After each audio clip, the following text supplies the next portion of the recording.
guys, welcome back to another That Car Dude video today for the Dutch Grand Prix in our My Team career mode here. If you did miss the last episode out in the Chinese Grand Prix, make sure to go give that one a watch. It's worth a watch for our first point scoring finish there then. So hopefully we can score more points again this weekend for the Dutch Grand Prix. But you will remember at the end of last episode we did have lots of money then, so we are going to go and look at our facilities and decide what facility to upgrade, and in the end we're going to choose powertrain because it was a bit lacking as I remember last, but we're going to go and get ahead and get this quality control upgrade here to reduce the failure of our parts, to make sure that our upgrades all come in good time. Next up on our checklist to do is the activity timeline here, so I took a wee bit of deliberating over what to choose here for our 4 days before this press interview that we've got actually, and we're going to go ahead with the vehicle PR filming, and for the second 4 days we are going to do some simulator training for our second driver then, and also a sponsor event promotion here. So then that is our activities then, as we're going to fast forward time to this press interview that we've got with Will Buxton, I believe, so it's very good now. As we continue to increase our acclaim, more potential partners become willing to work with us. We can now approach an additional sponsor from the corporate tab. And there you go then, even before we get to this press interview with Will Buxton, our claim is high enough now to get a secondary sponsor here, so I took a while choosing what to go here, but we went for Quest in the end, which goal is to complete the race with no DNFs. I feel that should be quite achievable then with our team, and it's a nice wealthy goal bonus as well. And now we're going to go and equip it to our car with the very thin writing then, as you might be able to see on the end plate and on the top of the engine cover, just barely, because the writing of the logo of Quest is so frail and thin. But anyway, that's our new livery now as we go into this press interview then. Well, it's great to be back at your headquarters, and I've got to say, an awful lot's changed since we were last here. Let's dive in with some questions. What are your predictions for your team going into this season? Starting off with quite a basic question then here, but obviously they're not that high. We're just aiming to score some points and develop as a team, because I feel like it might be into season 2 that we start, getting podiums maybe even, and really challenging the midfield here. Will your team be going for the Constructors' Championship this season, or just for points? Well, that's quite an outrageous question from Will Buxton there, since we've only scored 1 point in the first 3 races, that is. Do you see your relationship with your second driver being long-term, or will you be looking for someone else if you're successful? For this question, I just kept it nice and simple and honest. If he doesn't perform, he won't stay, and if he does, he will, so hopefully he does stay. Would it be safe to say that in terms of team orders, your career comes first in your team? Well, I never know if it will come to that, but at the moment he's not really challenging me, so I don't feel like I need to give team orders. Your second driver seems to be getting much more comfortable with their car. Have you been focusing on their development? The honest answer here is not really, but we need to make him nice and confident if we're going to just say that he's putting the hours on the simulator here. Well, thanks so much as ever for your time, it's hugely appreciated. It was nice to have a wee chit chat with Will Buxton there, but we need to get our heads back in the game and focus on the Dutch Grand Prix now as we simulate through. But we do have a failed R&D part on the chassis side, so we're going to have to go and repurchase that, so it will come in definitely for the Monaco Grand Prix with a 0% failure chance. But it's a shame we didn't get it for this episode then, as now we're going to head then into the Netherlands Grand Prix at Circuit Zandvoort.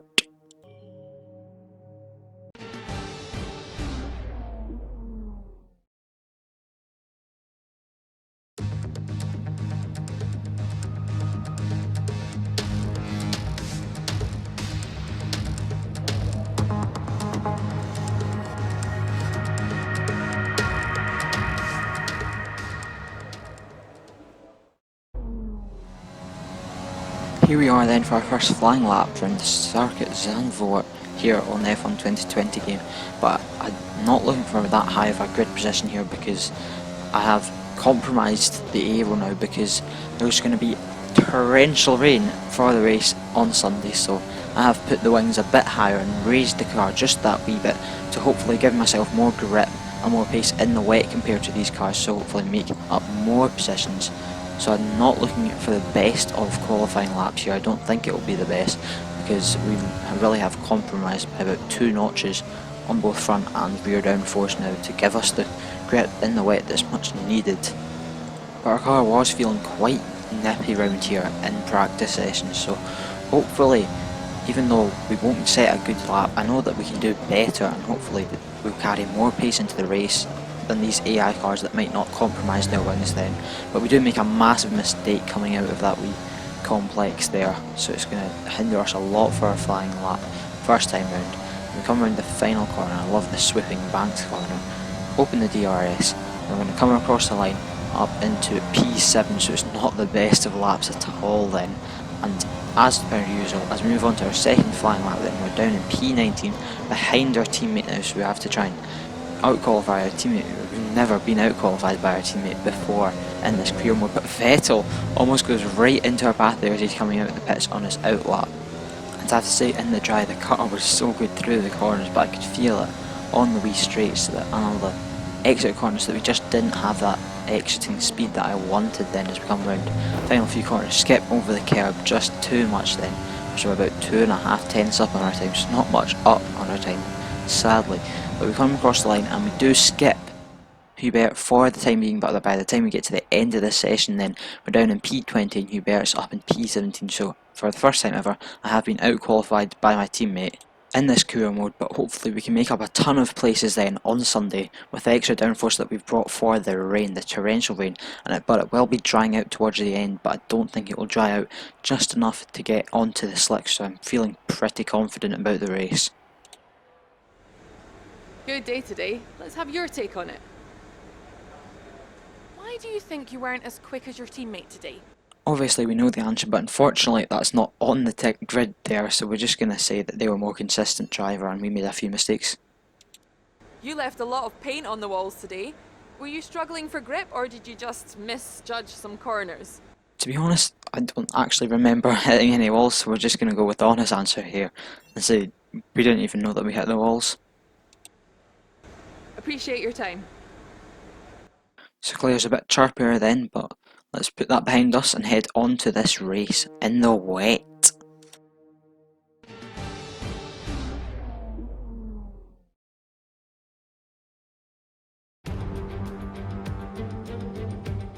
It was 35 years ago that the late great Niki Lauda took his 25th and final Grand Prix win here at Zandvoort.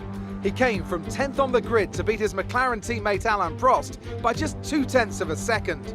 Well, Zandvoort is a very different circuit today, of course, but still one with an incredible legacy. And we're going to add to that. Welcome along to the 2020 Dutch Grand Prix. 2.6 miles then make up a lap here at a wet Zandvoort circuit, where some tricky braking zones and sudden drops can make it all too easy to slide off into the gravel. There are 14 corners overall and a 678-metre main straight, providing the best chance for overtaking. It's not going to be plain sailing for our drivers today, although with the sky falling as it is, perhaps sailing isn't too far from the truth. And Anthony Davidson, could be a wet one today. Great to have you with us.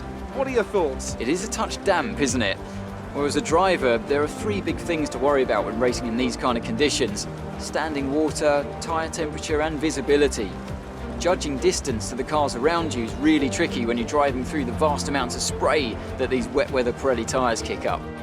Let's run you through the driver grid order for today's exciting race. An immense lap from Lewis Hamilton yesterday puts him on pole position, and it's Charles Leclerc in P2. Looking down the rest of the grid, we have Bottas, Verstappen, Sebastian Vettel and Albon, Sainz, Perez, Ricciardo and Esteban Ocon, Norris, Raikkonen, Daniel Kvyat and Giovinazzi, Gasly, Hubert, Romain Grosjean and Lance Stroll, Magnussen, the owner-driver, Russell and Nicholas Latifi. It's almost time for the lights to go out, so let's head down to the track and get this Grand Prix underway.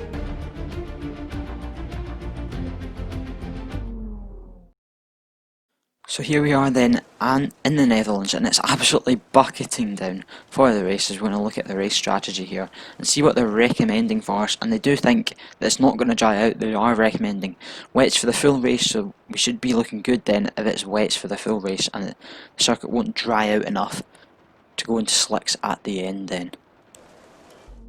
We go then at Zandvoort in the bucketing down rain to 5 red lights for this Grand Prix, and the lights are out and away we go, and it's a lot of wheel spin from me here. So it's a teetering start then, just being nice and cautious as we're going to maybe send it up the inside of a Stroll. Honestly, I still already can't see a thing then as we dive down the inside of a Stroll and Kvyat, round the first corner, round the inside of tons of people, and we make up lots of positions here as we go side by side with Ocon through this wee right hand kink before turn 3 I think this is, and we try and go round the outside but finding the limit of our grip then as we go way wide and we lose some positions here and cut off Ocon again, but maybe look to the inside of Daniel Ricciardo, but it's not happening there, and we're settling down now in this Grand Prix as we push on after Daniel Ricciardo. But Ocon's going to try it round the outside of us and he loses the back end in the braking zone there, and he's off, he's spun off into the gravel trap, so it's not looking too good for him then.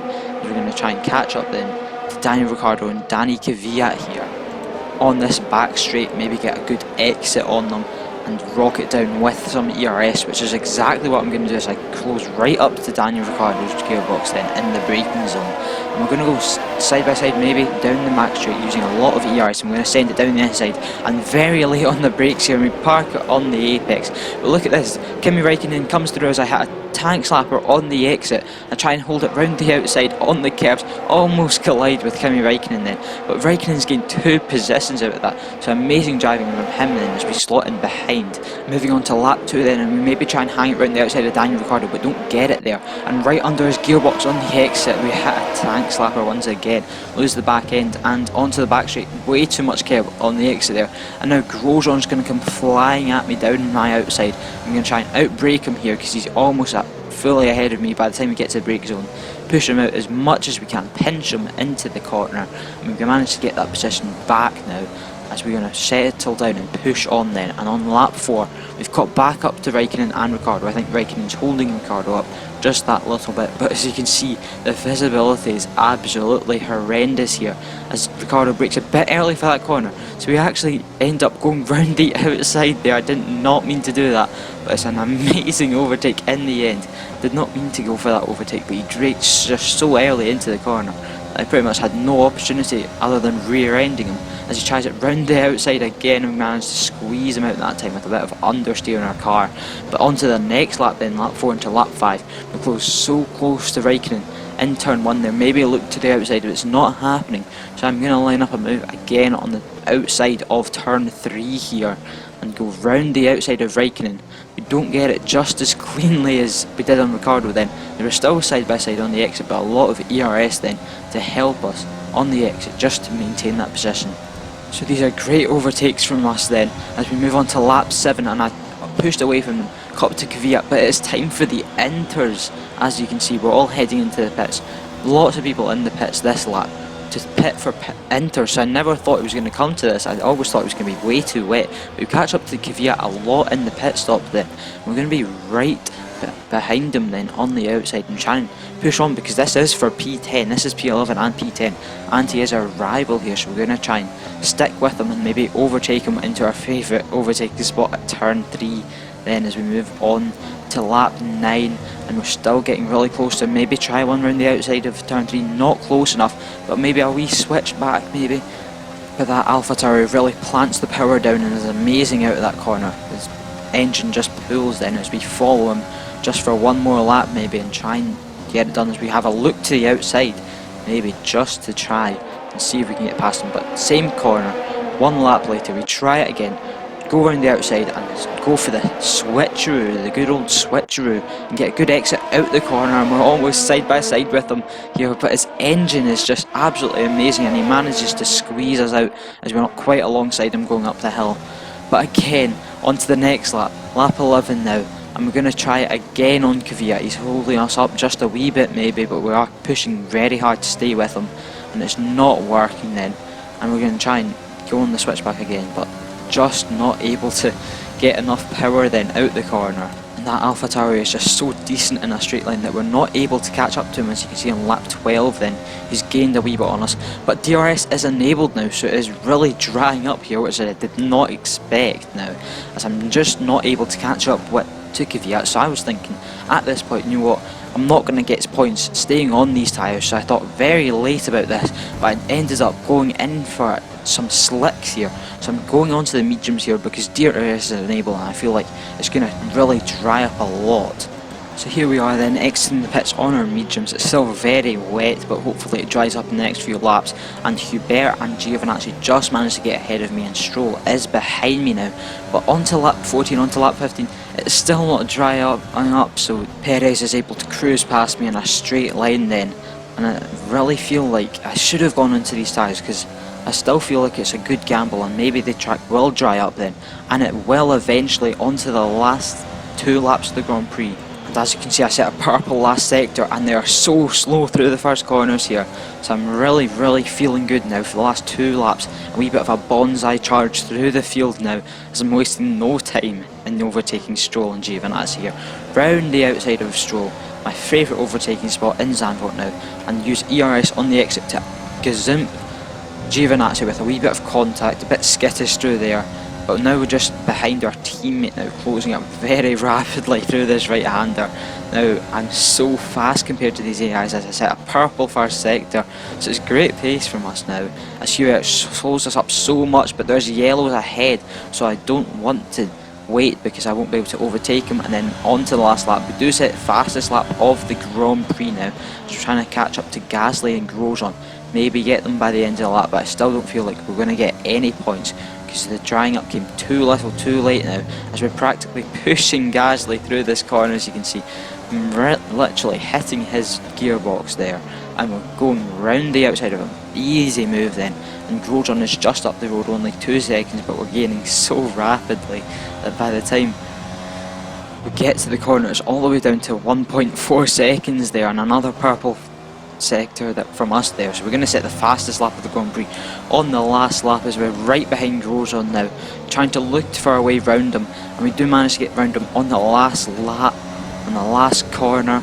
It's all going off there, but unfortunately we weren't able to push on and get those points, which is a bit of a shame, and I feel like we could have done it if the lap had been 1 lap longer. As you can see, Ricciardo and Raikkonen are just ahead there, and I would have easily caught them in 1 more lap, as we get driver of the day then for our efforts, and it's a pretty good Grand Prix for us now.